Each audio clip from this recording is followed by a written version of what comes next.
These places represent some of the toughest foreign policy challenges on our agenda. The U.S. Secretary of State singling out atrocious nations. It's Wednesday, the 14th of July, and this is VOA Asia. I'm Ira Melman. Also coming your way, Taliban fighters continue to make gains in Afghanistan. One group of Afghans is pleading with the United States for their own safety. A new warning to the makers of one U.S. COVID vaccine. A lockdown extension in part of Australia. And your remote control may soon be outdated. It is all on today's VOA Asia.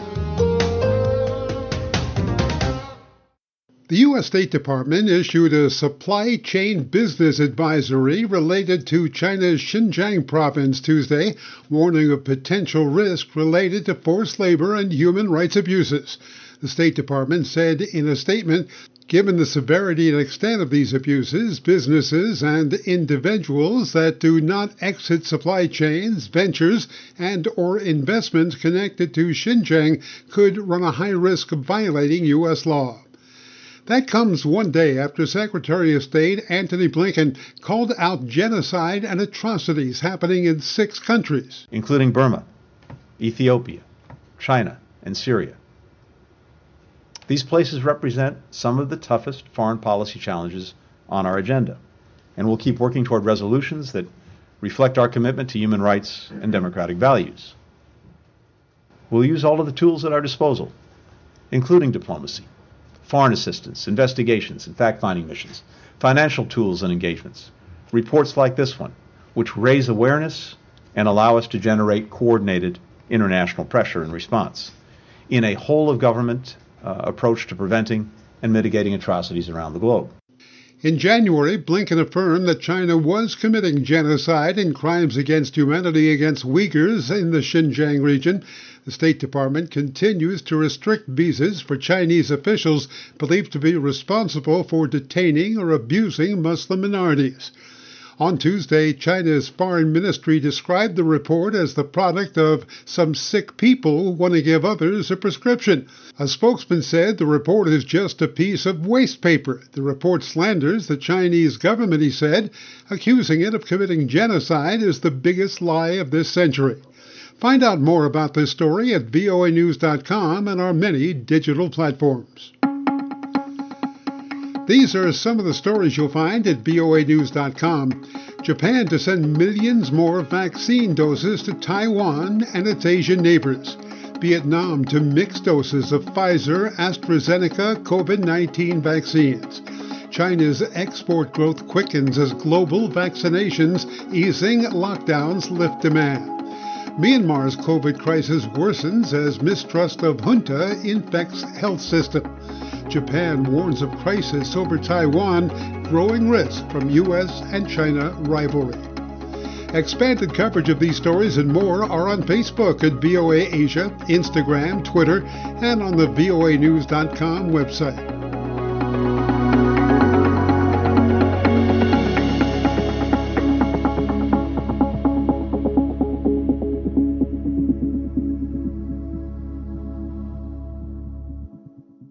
The top U.S. general in Afghanistan stepped down from his post on Monday as Taliban fighters continue to make gains across the war-torn country. Ayaz Gul in Islamabad, Pakistan, tells International Edition Steve Miller that the Taliban now have control of more than 200 of Afghanistan's districts. Well, the major concern among countries that neighbor Afghanistan and regional countries is that with the withdrawal of the American and NATO forces, there's going to be some kind of a security vacuum that will be left behind by international forces. And because the conflict is still going on, this will encourage terrorist groups like affiliates of the Islamic State who are operating in the country and carrying out regular attacks. So the fear is that that security vacuum will allow them to strengthen their positions, create more bases, and ultimately target, launch attacks against their respective targets in neighboring countries. And that is why we see that apparently a collective effort is in play by all the regional countries led by China, Russia, Pakistan, and Iran to really press these warring sides in Afghanistan, the Taliban and the Afghan government, to get back to the negotiating table and work out some kind of a peace arrangement so that the country does not descend again into a full-fledged civil war. Has there been any reaction, whether within Afghanistan or throughout the region, about General Austin Scott Miller relinquishing control to the forces in Afghanistan to U.S. Central Commander-Chief General Frank McKenzie on Monday, which, for the most part, symbolically ends the troop pullout? Just as we are talking, we see some Afghan diplomats are really upset at whatever is happening or has been happening over the last few days, with the United States announcing that most of the troops have already left Afghanistan. And now with this symbolic ceremony, it was basically marking the end of this long U.S. mission, has added really more fears among Afghans, especially the government in Afghanistan, that they will be now on their own. We know that President Biden has clearly stated that the mission in Afghanistan was to bring Al-Qaeda leader Osama bin Laden to justice, and that mission has been achieved, and there was no nation-building commitment. So that's why this mission has to end, and it is obviously now it has ended. Ayaz, over the weekend, the Taliban made the claim that they control 85% or more of the country. Now, that is a claim that is disputed by the Afghan government. But according to some reporting, it does appear as if the Taliban does control a little over 200 of the some 400 plus districts. So what can you tell us about the lens in which to view these information and data with? Well, if you go by the reports and Taliban claims, obviously it's like nearly half of the 407 districts of Afghanistan are now under the Taliban control. And if you look at the reported estimates, most of the Afghan population is actually located in these districts. And why is it so? Because Helmand province in the south of the country is the largest in size of all the provinces. And almost 95% of that province is controlled by the Taliban. And similarly, other large provinces in the south are where Taliban control most of the districts. In terms of the types of territory that they control, it's my understanding that they also control some swaths of border area that are now outside the purview of the Afghan government. That's a very significant blow that they have dealt to the Afghan government, that they now control all the trade routes or border crossings with Turkmenistan, Iran, Tajikistan, and even China. There's a small border town on the Chinese border. The only border areas which they have not fully controlled or not controlling currently are those with border Pakistan, all the provinces that border Pakistan. It means that if they're controlling in and out with Central Asian states, with Iran, that means all the revenues that Afghanistan is collecting through trade with these countries are now basically controlled by the Taliban. Reporter Ayaz Gul in Islamabad speaking with VOA's Steve Miller. As we continue on VOA Asia, one group of people in Afghanistan fear for their lives. Stay tuned. Happening now in Asia, the Philippines Defense Minister Tuesday ordered the military to investigate a report by a U.S.-based tech firm that hundreds of Chinese vessels were dumping sewage into contested areas of the South China Sea. Stay up to date with VOA. You're listening to VOA Asia.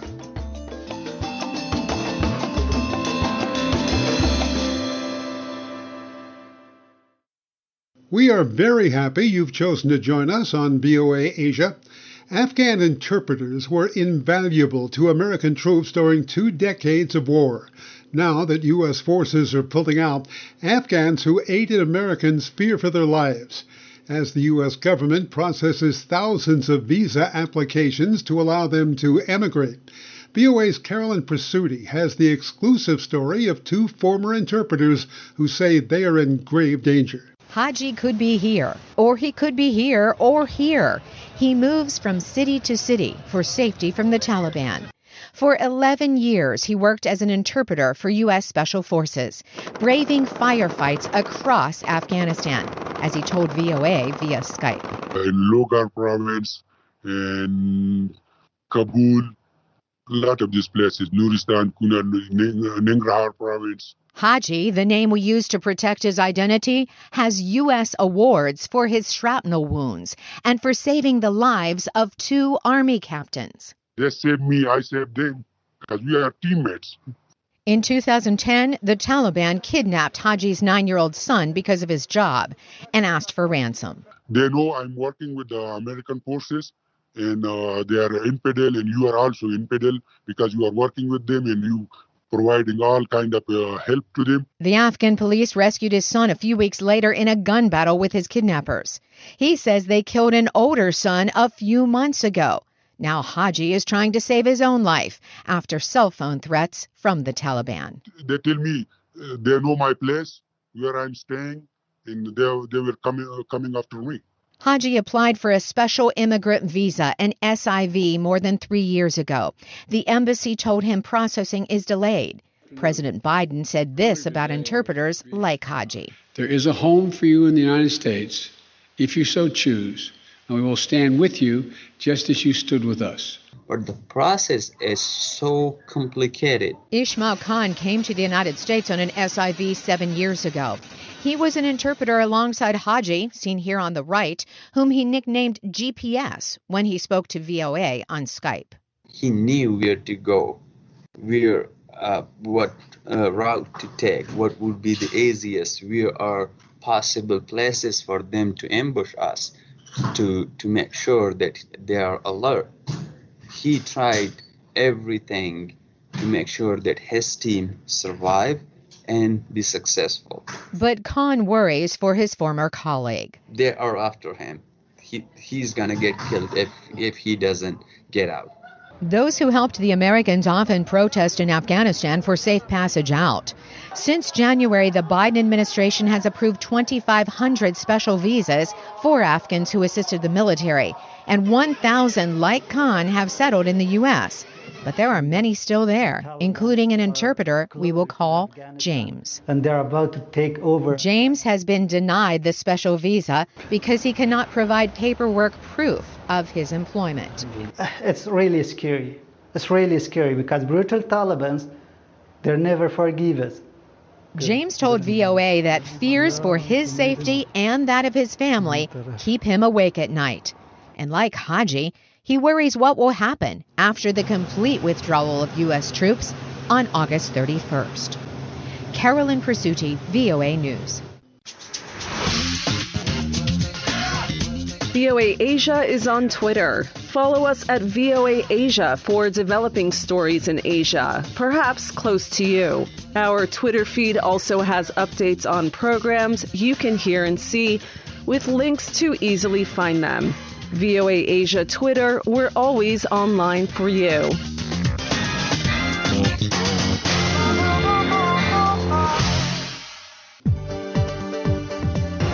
This news from VOA Asia. Bangladesh will lift its nationwide coronavirus lockdown for the country's second biggest religious festival, according to the government. The Eid al-Adha festival will be celebrated from July 20th to July 22nd this year. All of the big stories come your way through the day on VOA Asia Twitter and Facebook. This is VOA Asia. This is VOA Asia. As we have discussed earlier, Taliban attacks have significantly increased, and the group is gaining ground in some rural areas across the country. But thousands of locals in northern Afghanistan are joining the Afghan military in fighting the Taliban in that region. VOA's Abdul Basir Ilgur has more from northern Afghanistan's Jowzjan province. Clashes between the Afghan National Security Forces and the Taliban continue around northern Afghanistan's Jowzjan province. Local authorities say the fighting is within 30 kilometers of Jowzjan's capital, city of Shirbagan, which houses over half of the province's population. Local militia forces have joined the Afghan military to defend their region against the Taliban. These Uzbeks are facing the Taliban, and our people should not worry. We will drive the enemy out of the village soon. While the Taliban continue to press hard in rural areas, local Afghan National Army commanders in Shurbagan City say that the Taliban have taken casualties in recent days and assure the locals that they will defend the region. The Afghan people need to know that the military will sacrifice their blood and not hand over ground to the enemy. Meanwhile, city residents took to the streets in support of the military and say that they will take part in the fighting if the government allows it. We will uphold the rule of law and territorial integrity, and we will stand by our soldiers and protect them. Everyone, young and old, depends on us to defend our country. We support our brothers. We will not allow looters to loot our property. The local government says it is working on a plan to send volunteers to the front. We thank and support those who have united to defend Afghanistan. The Taliban had not yet commented on the clashes in the outskirts of Shurbagan. For Abdul Basir Ilgor in Shurbagan, Afghanistan, Miguel Amaya, VOA News. Making headlines in Asia, Myanmar's military authorities pledged on Monday to ramp up oxygen supplies to help treat COVID-19 patients as residents describe their struggle to secure supplies to save loved ones from a record-setting wave of infections. Stay up to date with VOA. You're listening to VOA Asia.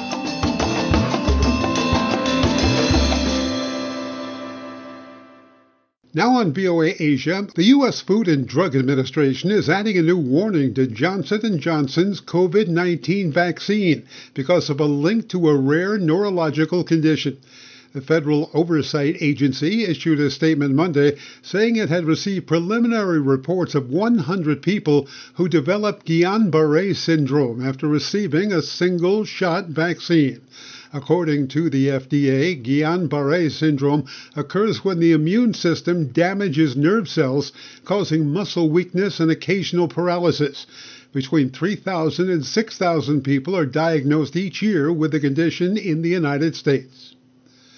The Maldives, a tiny nation of about 1,200 islands set in crystalline waters, depends on tourism. The pandemic cut that revenue in half. But with COVID on the run, the government's wooing tourists, especially those from China. VOA's Janine Paktidum reports. Nearly half of the Maldives' 500,000-plus residents have gotten at least one dose of a COVID vaccine. And as the island nation recovers from the virus, the tourists are starting to return as well. In the first quarter of this year, 390,000 tourists arrived in the Maldives, almost a pre-pandemic number, but only 504 travelers came from China. We haven't got them yet, so we are eagerly waiting for the Chinese tourists to come back, and when they start coming back, we are very positive that they will again become the lead source market for the Maldives. According to a recent survey by management consultancy McKinsey, only 43% of Chinese tourists want to venture overseas these days. One stay-at-home traveler, Xiang Shifan, spoke with VOA from his home in Changzhou, China. Problem for me is like I don't have much time. I think most Chinese are worried about one thing, like if you're going, leaving China, it will be okay for you. But if you're coming back to China, you're from abroad. For Chinese government, they were thinking like you're dangerous, then they will just give you like 14 days in the hotel, and that's a lot of waste of money and time. Nonetheless, the respected Pacific Asia Travel Association, or PATA, said the Chinese enthusiasm for domestic travel indicates that travelers will want to jet abroad soon. In China, you saw there was a pent-up demand when they started slowly opening domestically. You saw hotspots or tourist spots in China being overwhelmed by visitors, by domestic visitors. So we could safely assume that when borders open for Chinese tourists and Chinese are allowed to travel abroad, there will be pent-up demand for them to travel overseas. Hara stressed that wooing back international travelers, including those from China, will require destinations to provide clear communication about health and safety and clear guidelines on how to enter a country.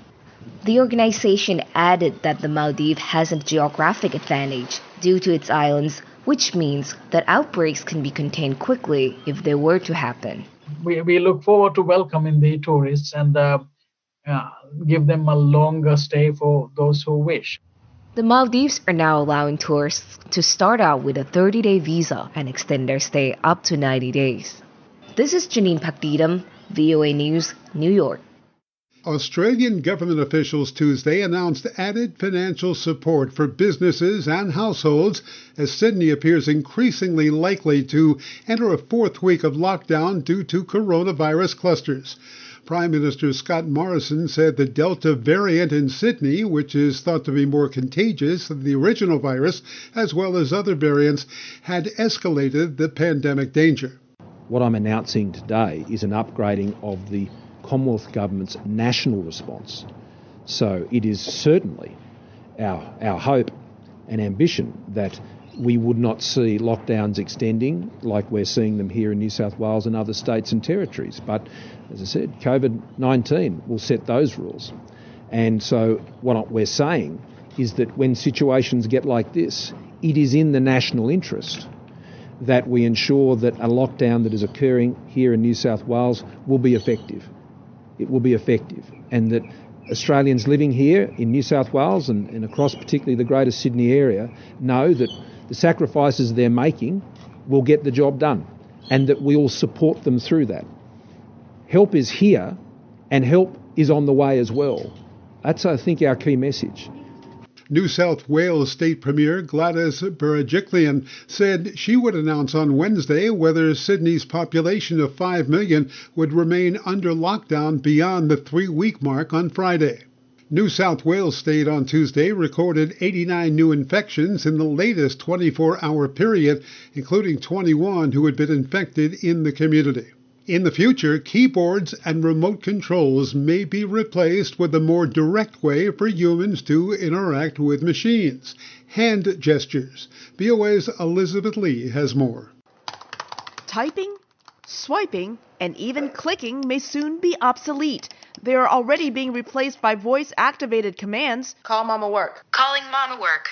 Mobile. And I can select a field. Next up, wearing a wristband that allows you to interact with a machine with just a flick of a finger. Wearable Devices President Guy Wagner demonstrates how the wristband works by pressing his thumb to his forefinger. When I press my fingers together, I'm drawing a line, and the amount of pressure is actually translated into the width of the line. The Israeli company Wearable Devices developed this Mudra band that senses electrical signals generated by the body. Lior Langer is the company's chief technology officer. They actually tap into your mind. That's sort of like the magic of it. When the sensors come in contact with the skin, they detect and translate the electrical signals from the nerves in the wrist into hand gestures through deep learning algorithms, says Wagner. This signal is not coming from the movement, it comes from my brain. So if I move my fingers mechanically with another hand, you can see that there is no change in the signal.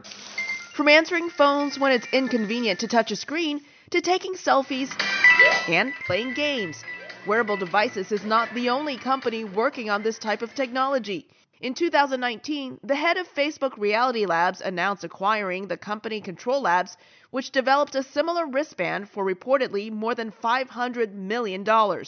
The Mudra band is being used with some smartwatches. Virtual and augmented reality applications are also likely. But not every technology is a good fit with the Mudra band. What is certain is that the future of computing will tap into this type of technology to allow users to more directly and quickly interact with computers with just a gesture. Elizabeth Lee, VOA News. Thank you for joining us. Our thanks to Service Chief Diane Gao and our VOA Asia team, Chris Casquejo, Doug Bernard, Keith Lane, Amy Heibels, and Jim Stevenson. I'm Ira Melman. Please watch out, stay safe, and enjoy the day ahead.